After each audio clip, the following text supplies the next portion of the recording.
Hello there, Cancers. Thank you so much for joining me. I hope this video finds you well.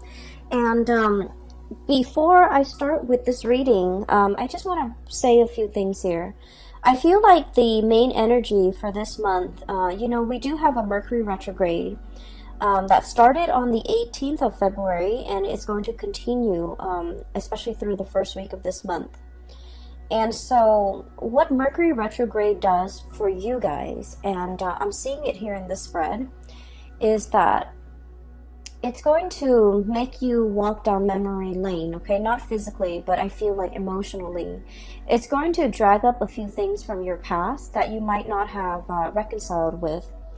And it's going to, I guess, like trigger some of those events, some of those circumstances in the past that you felt like things could have, taken a different turn. Things could have turned out in a different way. Things could have been different. Okay, so you're going to go through, especially the first week, through this period of it's a slump. Okay, it's a walk down memory lane. It's going to evoke some of those feelings that might not be completely pleasant. Okay, so I guess the challenge for you guys for this month is to kind of come to terms with them. And if it makes you uncomfortable thinking about it, just ask yourself, why is it making me uncomfortable? Why am I suppressing it? Why am I not I guess, why am I not able to release it? Why does it make me feel comfortable every time it comes up? Okay, so I feel like you have some murky waters that you need to kind of plug up your nose and just kind of brace for impact and just walk through. And once you go through that process of emotional purging, you're going to realize that, you know what, they're just thoughts, they're just words, they're just events in the past. They can't really hurt me anymore. The whole concept about discomfort is coming through. Discomfort, displacement, no longer being in an environment where you feel familiar, where you feel safe. Not that it's you're unsafe in a physical way, but it's sort of like you have changes that are brewing, you have changes that are coming. And so you kind of need to kind of purge this emotional past so that you can kind of move on and meet and face your future head on. Does that make sense? So the whole concept about discomfort comes up, and it's every time there's a thought, every time there's a situation, every time you think about a person, and if it triggers you in a way where you feel uncomfortable, you kind of need to ask yourself, why does it make me feel so uncomfortable? Does it reveal a weakness within me that I need to be aware of? Okay, because I do see that coming through. Does it reveal an aspect of myself that I might not have been made aware of? Does it reveal something about me that I need to come to terms with? Because a lot of the times when we're dealing with another person and our interpersonal interaction with another person, it reveals a lot about us, okay? And the things sometimes that we dislike or we find repulsive in another person, if we dig deeper, I feel like there's some underlying similarities between that person and us that we want to kind of purge from ourselves, okay? And that's why these are trigger points. And so realizing, why does that person make me feel so uncomfortable? Why was that situation so uncomfortable for me to think about? Will really help you. It's like you have an aversion for something, you don't want to think about it, but actually thinking about it, sorting through your feelings, sorting through how you feel about the situation, and what within you is being, I guess, triggered or poked at or prodded at. I'm sensing that it will reveal a lot to you about, letting go of this or purging this or really understanding yourself and why these things have been such trigger points for you in the past, okay? So I would say the first week of March, it's not going to be completely, I want to say smooth, okay? On the emotional front, I don't feel that it's going to be smooth. However, as we progress through the month of March, you're going to be in a much better frame of mind, and you're going to feel so much better, so much lighter, and the purging needs to happen in order for you to feel lighter. And I feel for many of you it is emotional purging. For many of you it is like physically purging belongings, stuff that has accumulated, okay? Ways of dealing with people, or even like unhealthy coping habits that you've been resorting to as well. So I do feel like there's a lot here to be said about growth, about self-awareness, about really understanding yourself and realizing where your strengths and your weaknesses lie, so that you can work to fortify your weaknesses and you can work to enhance your strength. Okay, so it's all about self-care, it's all about self-awareness, it's all about, you know, grooming the self in preparation for all the really wonderful good things that you have coming for you. So the way that I look at this reading, it seems like this, okay? Honestly, everything that is over here is phenomenal, okay? We do have these two cards that they're coming out very early on in the spread, so I feel like their energy can feel a little bit heavy. So these are emotionally heavy cards. And then if you can, you know, find yourself kind of like bouncing above this or overcoming this, everything here looks very promising. All right. When I was shuffling out this spread for you, I saw an image, and it looks to me like a gas station back in the 60s, 70. So I see this young man, he's driving like an Oldsmobile, like it's a really, really old car, but he painted it red, and you know, he takes really good care of it.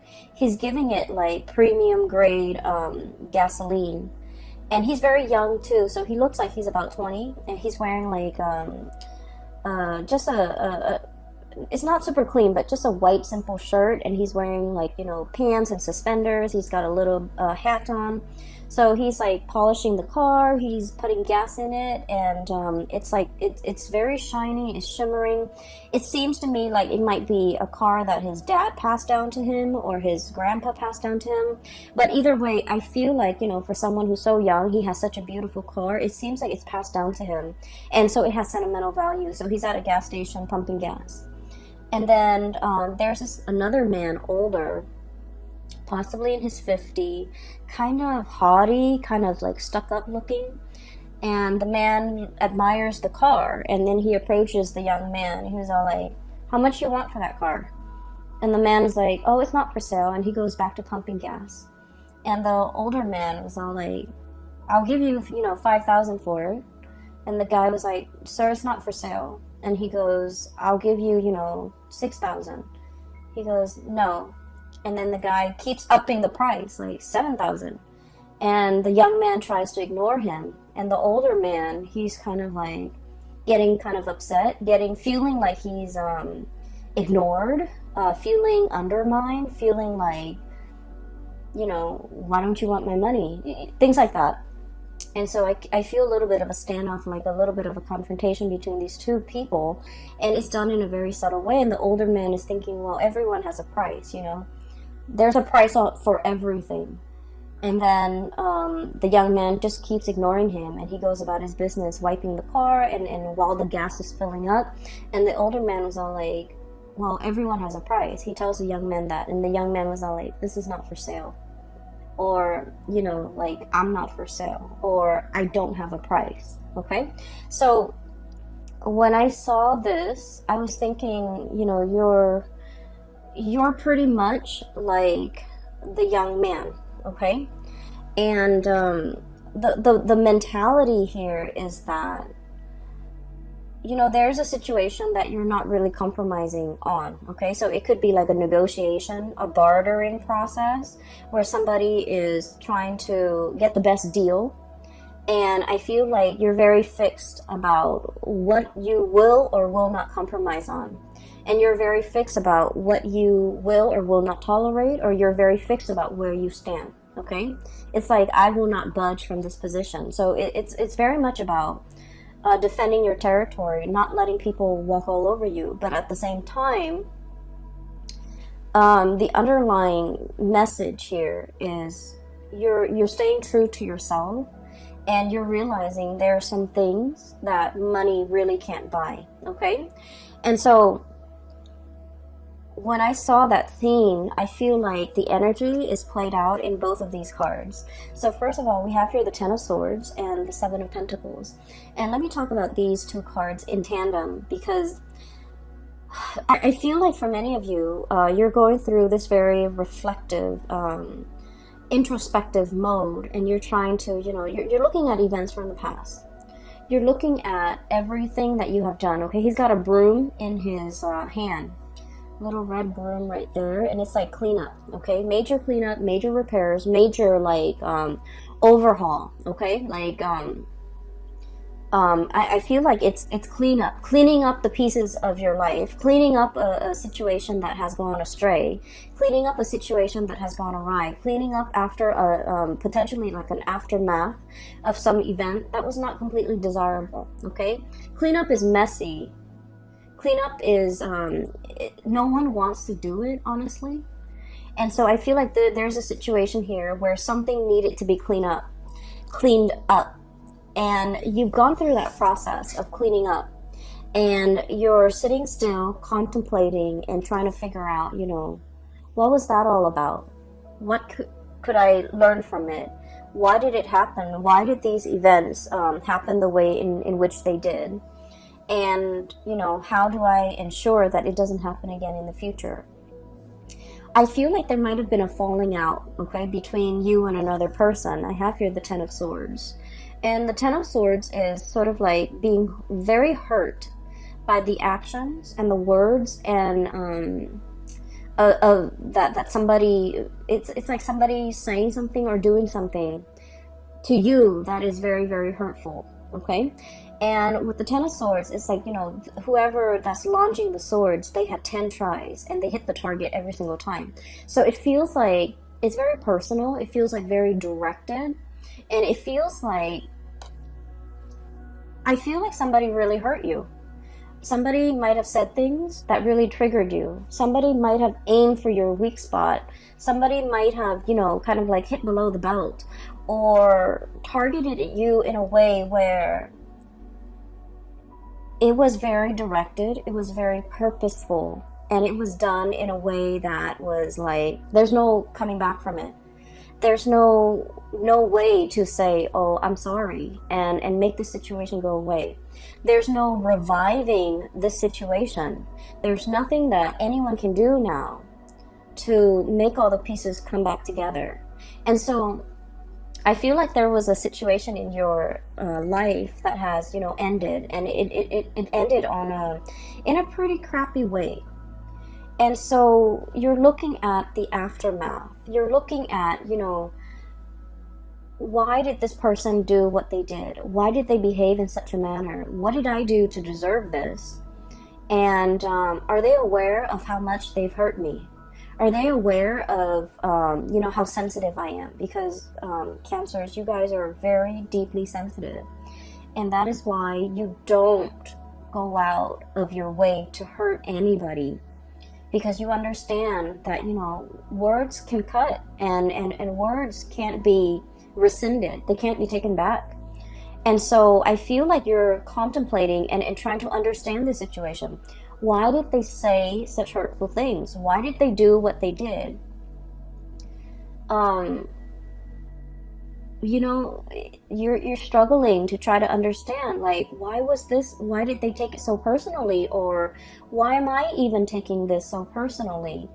And what you have to understand, though, is I feel like, there was a situation here where somebody's ego was at stake. Okay, somebody's like, somebody either felt very ignored, somebody either felt very undermined, kind of like that man, it's like, I'm here, I'm trying to make you an offer, and you're not even listening to me, you're turning away, and things like that. And I feel like you were dealing with somebody, and whatever you told them, they couldn't take no for an answer, okay? It's like telling them no multiple times. And you guys in general are not super assertive. But when you say no and then they refuse to acknowledge your no, or they refuse to accept it, I feel then, you start to ignore it. And then I also feel like this person was like fighting for attention. This person wanted to be the center of attention. This person wanted to make themselves heard. This person felt ignored. They felt overlooked. They felt like it was really affecting their ego. And so whatever was directed at you, it has nothing to do with you. It has everything to do with them and their insecurities. Okay, not being able to hold their own, not being able to, talk to you like an adult, not being able to kind of approach you in a serious manner and in the spirit of, resolving things rather than just blindly attacking you. So I feel like there's a situation here. And no matter how much you try to, kind of like go over the events in your head, I feel like there wasn't another way that there wasn't another outcome that could have come out of this. You did what you had to do. And I feel like whatever, toxic venom that was thrown at from the other party, I feel like they did that out of a space of weakness, and they would have done this to anybody and not just you. But they felt like they were being ignored by you. They felt like you weren't giving them the time of day, and it really upset them, and that's when they kind of spew venom. And so looking at the situation, the best thing to do is not to try to understand another person's motives, okay? A lot of the times we want to give somebody the benefit of the doubt. We want to, believe that, well, people are all kind and sweet and helpful. But I feel like in this situation, it's stirring some really, really deep-rooted insecurities within the other person. And so their emotional reaction was not rational. And so trying to, understand it, trying to make sense of it, I feel like it might not be the right way to go about it, okay? Like, why did they say these hurtful things to me? Why did they behave in that way? And their actions was not coming from a space of rationality, so don't try to wrap your head around it, okay? It doesn't make sense. Does that sound like I'm making sense? So, aside from this little tidbit, I feel like it's a conflict. It's done and over with. There's nothing to be repaired, okay? There nothing can be done. Nothing can be repaired. Nothing can be fixed. Nothing can be salvaged. So it's a done deal. And because it's a done deal, we kind of need to move on, okay? So 10 of Swords. This is an ending here. A major relationship, a major situation a major phase in your life even, has kind of like ended. You're doing the cleanup. You're dealing with the aftermath. You've already cleaned up. You've already kind of like moved away from it. But I feel like, every now and again in the first week of March, memories will get triggered. Events will trigger and bring you back to that emotional space. And don't try to make sense of it, okay? Do your cleanup. Resolve this situation within yourself and move past it. Because what is right behind you and you're kind of turning your back to is we have the Ace of Wands. And then we also have as well the King of Swords, okay?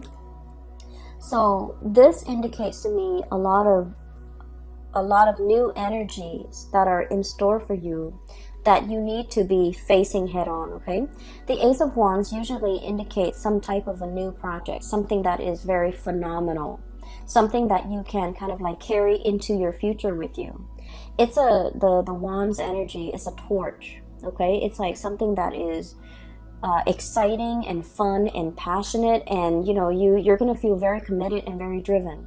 A lot of the times too, it's like a whoosh, like a really fast, swift energy that denotes changes, forward movement, momentum, and it happens really, really fast. So while you're mulling over this situation, if you're too caught up in the past, this opportunity might slip you by. So you need to be very quick on the uptake, and you need to be physically looking at it, reacting to it, and grabbing it right when it comes in.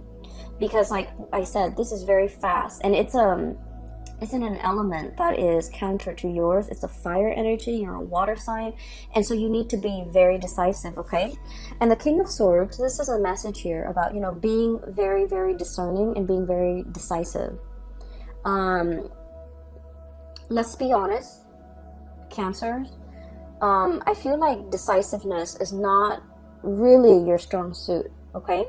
And the best way that I can explain this, and I don't know if you might relate to this, but what I feel is like with the Cancerian people, you know how if you look at the night sky, right, every night the moon, it changes its shape, okay? So it's like it grows bigger and bigger from a crescent moon into a full moon, and then it waxes, right? It reverts back to a crescent shape, and then it disappears. And so the phases of the moon changes, the shape of the moon changes from one night to the next. And I feel like with Cancerian people, you know, you're ruled by the moon. That's your ruling planet. And it can be a little bit frustrating to really figure out what you want, to really be 100% sure about what you want. Believe it or not, other signs don't have the same problem.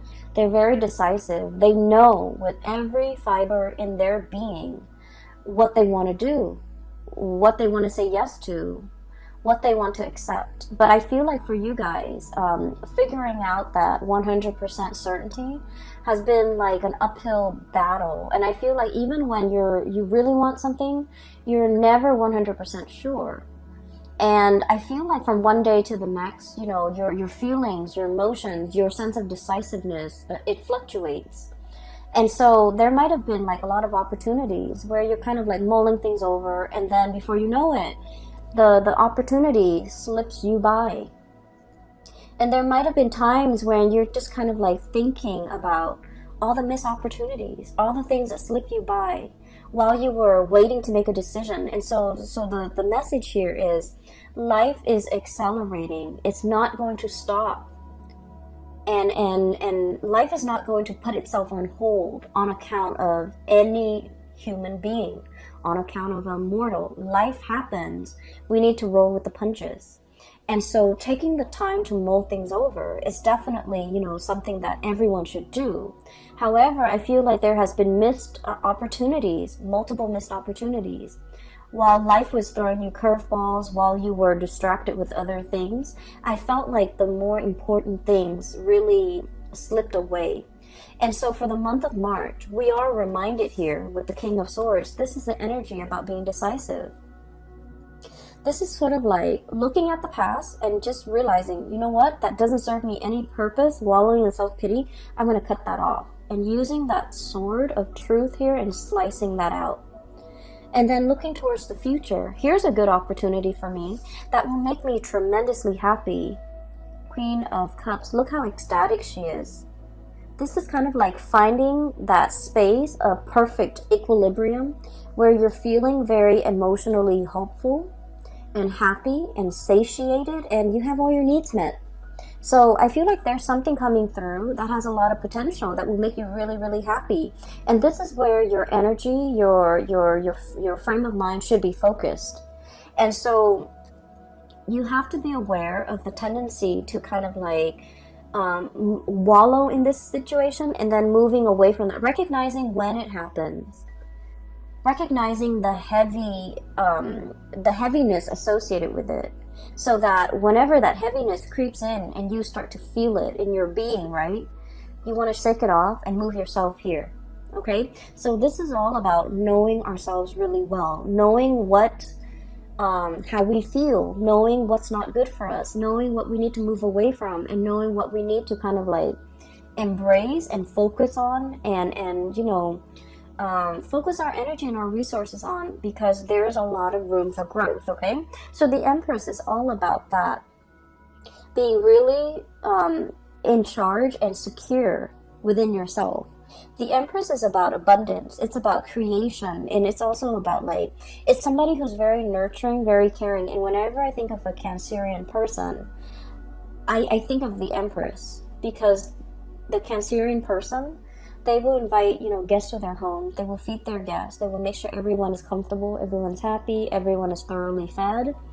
And it's like being very gracious, being a really good hostess, but really caring about another person's well-being, really caring that the person has enough to eat, really caring that the person is, you know, not suffering from the cold and the heat or the chills of the elements. So I feel like there's a lot of opportunities here where you are in charge. You're going to be either taking care of people or, you know, making sure that people are well taken care of. And so I feel like there's some project here that are in the works for you that will make you really happy. It's kind of like right up your alley, and it speaks to it will require you to tap into all the skills that you're very proud of within yourself. You know, being a good caretaker, being of service to other people, being in an environment where you can, you know, make a situation better for a group of people, for humanity in some way.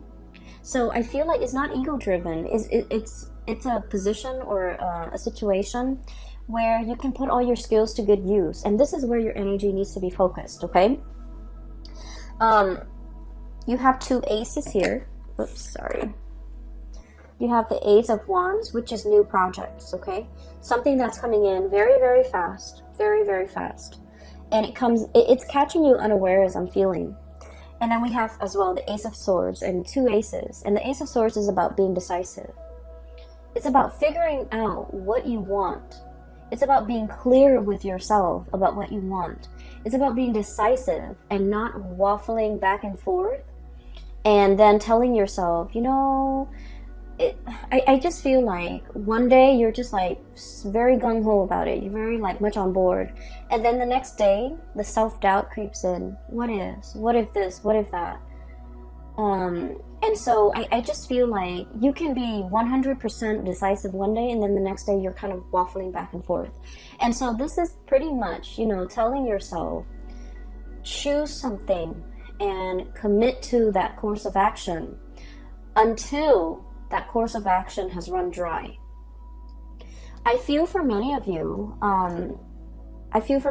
this could also be like a relationship situation where from one day to the next, the relationship is like an emotional roller coaster, okay?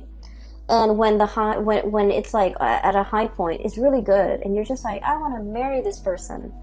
And then when the emotional, there's like an emotional dip, or when, you know, there's like, it's at a low point, you're just like, I want to break off this relationship. And so things are very extreme, okay? Things are very like, much like from one day to the next, it's very extreme. And I feel like, you know, your emotions, your feelings are changed based on things that are, you feel though it's outside of your control. But what I'm sensing here is there are certain things that we need to be decisive about, okay? And there are things that we need to anticipate. Life is not going to be a bed of roses. I almost feel like, you know, this energy about romanticizing things too much, wanting everything to be rainbow and lollipop. I feel like you're smart enough to understand that there are always going to be high and lows, okay? But in the end, like at the end of the day, everything balances it out.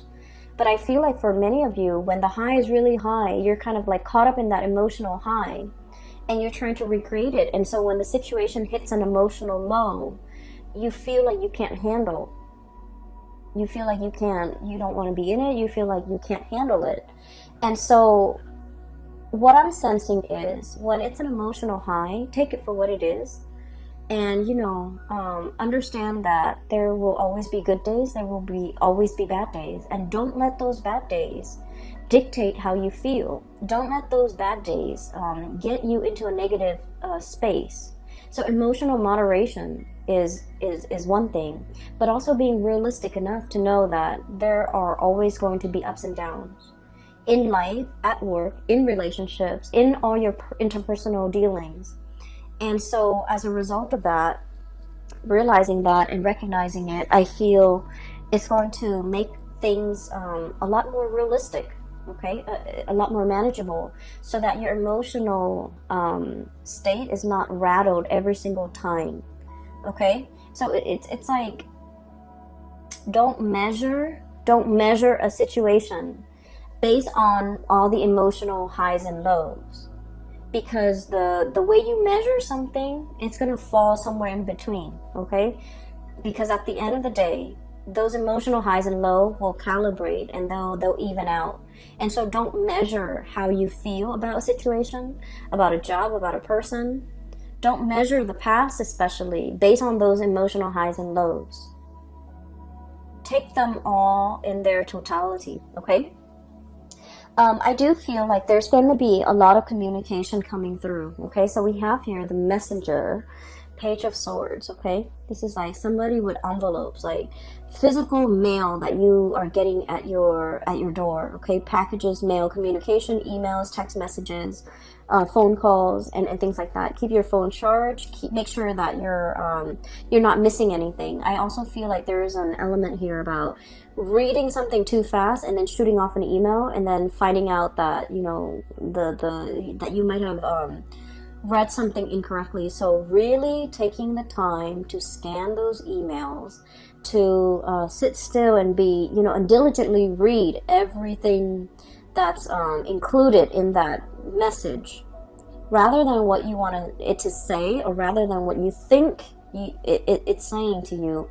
Read what it's really saying, because I feel like it's almost like I'm seeing a message where somebody is saying like either or, like, do you want to do this? If not, you want to do this instead. And then all of a sudden your mind clamps on to the first thing that you see, and you're just like, oh, I want to do that.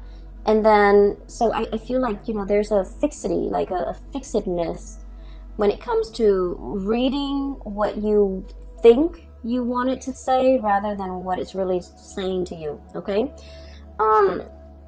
A lot of the times during the Mercury retrograde period, the shadow, we're going to leave the shadow period completely by, I believe that it's the 11th or the 15th, I can't remember. I didn't keep track of it this month. But what it does is that when the Mercury retrograde cycle is happening, Mercury, the planet that facilitates communication, mental processes, processing information, and so forth, is not in the sky. It's working its way backwards. And when it's not there, we have to be extra diligent about doing our part to make sure communications don't happen. So that means we need to scan emails. We need to read it twice.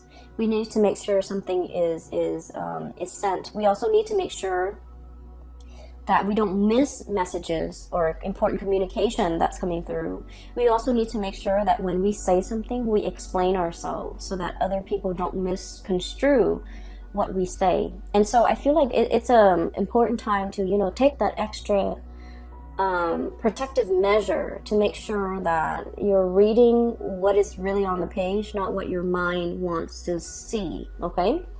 And so there's a lot of important communication, very, very, very important communication coming through. And it's linked up here with the Wheel of Fortune. So Ace of Swords and the Wheel of Fortune. And the Wheel of Fortune it's a major arcana card. It's a big deal, and it's a really, really good card. It's basically telling you your luck is turning for the better. And it's basically telling you one major cycle of your life is coming to an end. And the wheel is turning so that something new is coming in, okay? This is a major life-changing type of a month for you. And you have a lot of executive decisions that you need to make. You need to be very decisive. And you need to verbally, I'm hearing this crowing of the rooster. You need to very, very physically, verbally tell somebody how you feel. This could be like, you know, no, leave me alone, or no, I'm not for sale, or no, this is not what I want, or no, this is something that I want. So whatever it is that you need to say, I feel like you need to verbally say it.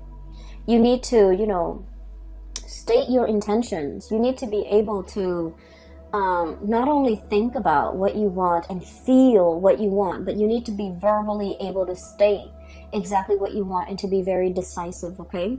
For those of you who are going through like any type of a situation where you're kind of like put on center stage and you have to defend your stance, or you have to make a speech, or you have to do a presentation, or you have to, you know, persuade somebody, or even get somebody to come around to your point of view, you have kind of like that golden chalice. You have the gift of the gab, and you have the power of persuasion, okay?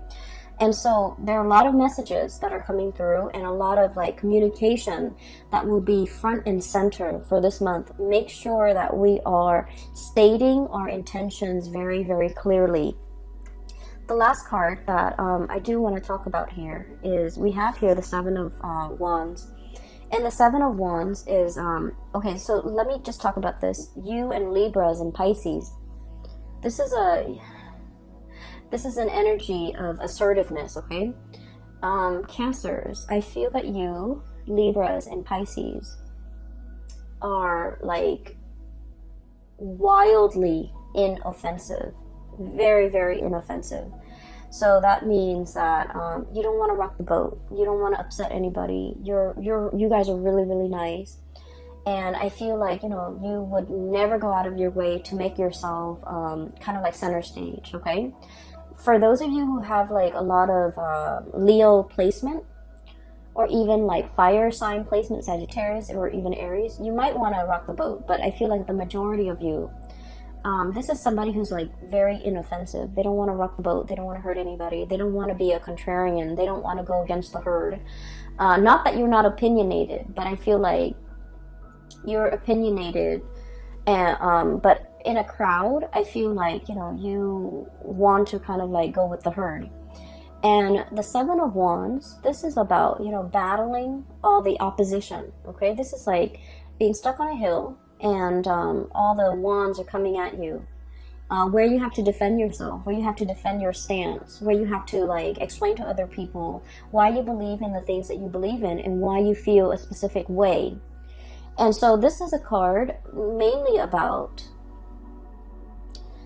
it's about self-awareness. It's about self-assertion. It's about assertiveness.